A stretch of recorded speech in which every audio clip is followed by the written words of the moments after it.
আসসালামু আলাইকুম রহমতুল্লাহি ওবারাকাতুহু। বিসমিল্লাহির রহমানির রহিম। আল্লাহ তাআলা সূরা বাকারার 92 নম্বর আয়াতে বলেছেন, আর অবশ্যই মুসা তোমাদের নিকট সুস্পষ্ট নিদর্শনসমূহ নিয়ে এসেছে। অতঃপর তোমরা তার পরে বাছুরকে উপাস্য রূপে গ্রহণ করলে, আর তোমরা তো জালিম। এই আয়াতটির তাফসির হলো, এটা তাদের অস্বীকৃতি ও শত্রুতার আরও একটি দলিল। মুসা আলাইহিস সালাম সুস্পষ্ট নিদর্শনসমূহ এবং অকাঠ্য প্রমাণাদি কেবল এই কথা সাব্যস্ত করার জন্য নিয়ে এলেন যে তিনি আল্লাহর প্রেরিত রাসূল এবং উপাস্য একমাত্র মহান আল্লাহ।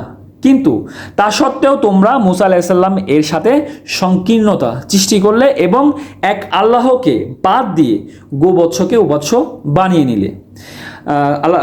সূরা বাকারার কিন্তু 91 নম্বর আয়াতে বনী ইসরাইল বলছে যে আমাদের বনী ইসরাইল জাতির মধ্যে যা নাজিল হয়েছে, যা আসছে, আমরা তা বিশ্বাস করি।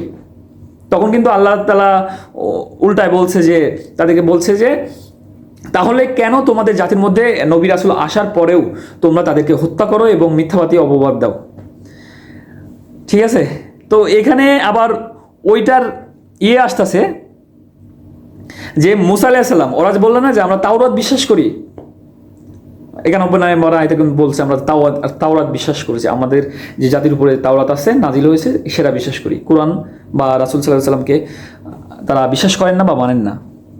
কিন্তু মুসা আলাইহিস সালাম যখন তাওরাত নিয়ে আসার পরে দেখে যে বনী ইসরাইল জাতি মুসা আলাইহিস সালাম ফেরাউনের হাত থেকে নীল নদী পার হয়ে আসার পরে সেখানে বনী ইসরাইল জাতিকে রেখে তুর পাহাড়ে মুসা আলাইহিস সালাম তাওরাত আনতে যাওয়ার পরে সেখানে 40 দিন পর যখন ফিরে আসলো তাওরাত নিয়ে ফিরে আসলো, তখন দেখে যে বনী ইসরাইল জাতি বাছুরকে উপাস্য রূপে গ্রহণ করেছে। মানে বনী ইসরাইল জাতি যে মিথ্যা কথা বলতেছে এটাই একদম প্রমাণ। ওরা সবসময় মিথ্যা কথা বলে, সবসময় কথা ঘুরায়, সবসময় আল্লাহর যেটা আদেশ থাকে তা মানে না। আল্লাহ তাআলা আমাদের সবাইকে বোঝার মতো তৌফিক দান করুক। আমরা যদি এতই বুদ্ধি হয় আমাদের, তাহলে অবশ্যই গোবৎস অথবা মূর্তিকে উপাস্য রূপে বা রব রূপে বা আল্লাহ রূপে বা মালিক যে কোনো রূপে যে আমাকে সৃষ্টি করেছে তাই হিসেবে কখনো মূর্তিকে আমরা বিশ্বাস করব না, কখনো বাছুরকে আমাদের সৃষ্টিকর্তা বা কখনো মূর্তিকে আমরা সৃষ্টিকর্তা হিসেবে মানব না। আল্লাহ তাআলা আমাদেরকে বোঝার মতো তৌফিক দান করুক। সাধারণ একটা কথা, এই মূর্তিকে আমি বানালাম, তাহলে আমার কিভাবে সৃষ্টিকর্তা মূর্তি হয়? আমি মূর্তিকে ভাঙলাম,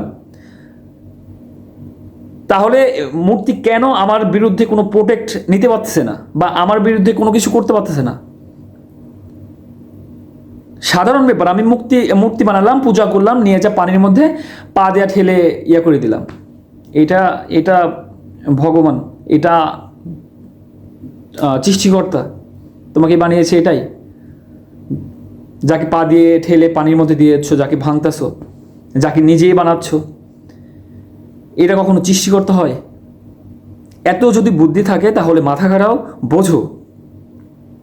বোঝেন আপনারা সবাই, মূর্তি কখনো সৃষ্টিকর্তা হতে পারে না, বাছুর কখনো সৃষ্টিকর্তা হতে পারে না। সবাইকে বোঝার মতো তৌফিক দান করুক। সবাই যে ধর্মে আছেন তারা ভাবেন, চিন্তা ভাবনা করেন কি সঠিক হতে পারে, আমরা যা করতেছি সেটা কি সঠিক? আমি বলতেছি না যে আপনারা চেঞ্জ করেন, কিন্তু আপনারা জানেন, দেখেন কোনটা সঠিক। জিনিস সামনে, আপনার সামনেই আছে, শুধু দেখতে হবে আপনাকে। সবাই ভালো থাকবেন, আল্লাহ হাফেজ।